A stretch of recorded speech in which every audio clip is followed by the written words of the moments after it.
সেটা হচ্ছে গতকাল সন্ধ্যার পর প্রায় 7:30-8টার দিকে অনুমান আমার কাছে ফোন আসছে যে এরকম একটা লোককে ধরছে, কিছু লোকজন একটা লোককে ধরে মারপিট করতেছে। আমি কেন তা বলছি কি জানি না। তখন আমাদের অফিসারদের পাঠালাম ওখানে। তখন আমাদের চেক ডিউটি সাদ্দাম, এএসআই সাদ্দামের নেতৃত্ব টিম ওখানে গিয়ে তাদেরকে জিজ্ঞাসা করছে কী হয়েছে। আমাদের বাচ্চাকে এ নিয়ে গেছে। কে? ওই ছেলেটার নাম হচ্ছে হলো রুহুল। তার রুহুল কেন নিচ্ছে? তো পরে জানতে পারলাম যে রুহুলেরই শালিকে ও নাকি অপহরণ করে নিয়ে গেছে, মহিলারা দেখছে। এর জন্য তাকে লোকজন ওই শিশু অর্থাৎ মারিয়ার অভিভাবক এবং অন্যান্য লোকজন মারপিট করতে। পরে ও স্বীকার যায় না যে কোথায় কি করছে না করছে। পরে পুলিশ সাদ্দাম বা তার টিম ব্যাপকভাবে জিজ্ঞাসাবাদ করলে এক পর্যায়ে স্বীকার যায় যে হ্যাঁ, সে বলে যে আমি তাকে হত্যা করে শ্বাসরোধ করে হত্যা করে আশুলিয়া থানাধীন কবিরপুর একটা জঙ্গল আছে, ওরা ওদের ভাষায় বলে যে পাহাড়ে লতা পাতা দিয়ে এবং ডালপালা দিয়ে ঢেকে রেখে আসছে। এরপর তার কথা মতো পুলিশ সেখানে যায়, যে তার দেখানো মতে অর্থাৎ সেই আসামি রুহুল আমিনের দেখানো মতে ওই বাচ্চাটাকে ওইখানে পায়। বাচ্চাটা ওইখানে সেখান থেকে লতা পাতা ডালপালা সরিয়ে তাকে উদ্ধার করলেই বাচ্চাটা একবার চিৎকার করে অচেতন হয়ে পড়ে।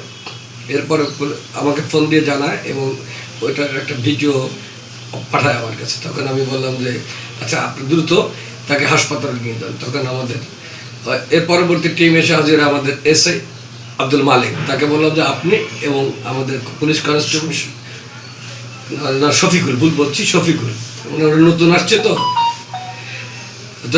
শফিকুল নিয়ে যায় তার টিম নিয়ে, এবং কনস্টেবল শামসুন নাহার তাকেও আমি পাঠাই যে ওই মেয়েটা সুস্থ না হওয়া পর্যন্ত তার সেবা করতে হবে।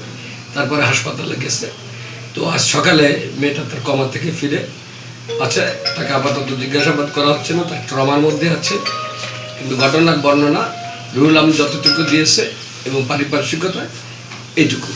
আচ্ছা, কি জন্য তাকে? তার স্ত্রীর কাছে বলছে কি একটা তোর বাবার কাছ থেকে একটা টাকা এনে একটা মোবাইল কিনে দে, অ্যান্ড্রয়েড সেট। তো ওর স্ত্রী এটা দিতে অস্বীকার করে বলে কয়েকদিন ধরে মারপিট করতেছে। 3 মাস ওদের বিয়ে হয়েছে রুহুল আমিনের সাথে। এই যে ভিকটিম মেয়েটা বড় বোন, ওর সঙ্গে 3 মাস বিয়ে হয়েছে।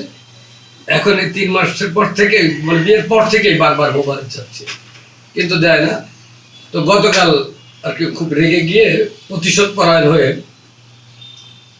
ও বলছে যে আমি জানি না কিভাবে কি করছি। প্রতিশোধ পরায়ণ তাকে ওই বাচ্চাটাকে নিয়ে ওইখানে মানে গলার শ্বাসরোধ করে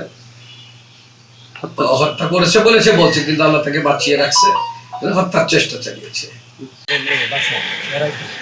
মারধর করছে আমার বড় মেয়ে, মারধর করার পরে হয়তো আমার বড় মেয়ের ভিজা না পাইয়া আমার বাচ্চাটা, ওই ছোটো বাচ্চাটারে আমার শাশুড়ি বাসার থেকে ডাক দিয়া উনি মজার কথা কইয়া ডাক দিয়ে নিয়ে যায় অনেক বাসার কেউ দেখে নেয়, একজন দেখছিল কিন্তু দেখেও বলে নাই। কিন্তু পরবর্তী আমার ওই বাড়ি বলার পক্ষে থেকে উনি বলছিল, বলার পক্ষে থেকে পরে ওই দিক থেকে অনেক ওই অবদার ওই দিক থেকে ঘুরাই নিয়ে বাচ্চাটারে পাহাড়ের ওই কবিরপুরের মাঝখানের ওই দিকে নিয়ে বাচ্চাটারে মারছে। মায়েরা পাহাড়ে ওই ভিতরে বাউন্ডারির ভিতরে রাখছে, বাচ্চার হাত বান্ধা পাও বান্ধা এবং কি মাথাটারে নিচ করে উদ্ভুত করে ফালাইছে দিচ্ছে।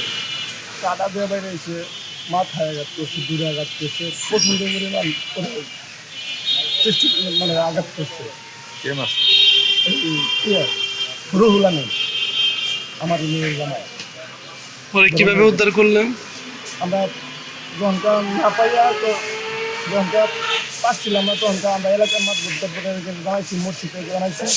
যখনটা ওই এলাকার মাতবুদ্দার পরে তখনটা করে দেখছে, তখন ওর করে দেখে আটকাইয়া তখনটা ও রুহুল স্বীকার করতেছে যে আমি বাচ্চা নিয়ে গেছি, নিয়ে যে মাইরা আমি অন্য ছিল কিন্তু দেখেও বলে নাই। কিন্তু পরবর্তী আমার ওই বাড়ি বলার পক্ষে থেকে উনি বলছিল, বলার পক্ষে থেকে পরে ওই দিক থেকে অনেক ওই অবদার ওই দিক থেকে ঘুরাই নিয়ে বাচ্চাটারে পাহাড়ের ওই কবিরপুরের মাঝখানের ওই দিকে নিয়ে বাচ্চাটারে মারছে। মায়েরা পাহাড়ে ওই ভিতরে বাউন্ডারির ভিতরে রাখছে, বাচ্চার হাত বান্ধা ছিল কিন্তু দেখেও বলে নাই। কিন্তু পরবর্তী আমার ওই বাড়ি বলার পক্ষে থেকে উনি বলছিল, বলার পক্ষে থেকে পরে ওই দিক থেকে অনেক ওই অবদার ওই দিক থেকে ঘুরাই নিয়ে বাচ্চাটারে পাহাড়ের ওই কবিরপুরের মাঝখানের ওই দিকে নিয়ে বাচ্চাটারে মারছে। মায়েরা পাহাড়ে ওই ভিতরে বাউন্ডারির ভিতরে রাখতে হয়েছে রাস্তার হাত বান্ধা পাও বান্ধা এবং কি মাথাটাকে নিচ করে উদ্ভুত করে ফালাইতে দিচ্ছে কাটা দিয়ে বাইরে এসে মাথায় আঘাত করছে দূরে আঘাত করছে প্রচণ্ড পরিমাণ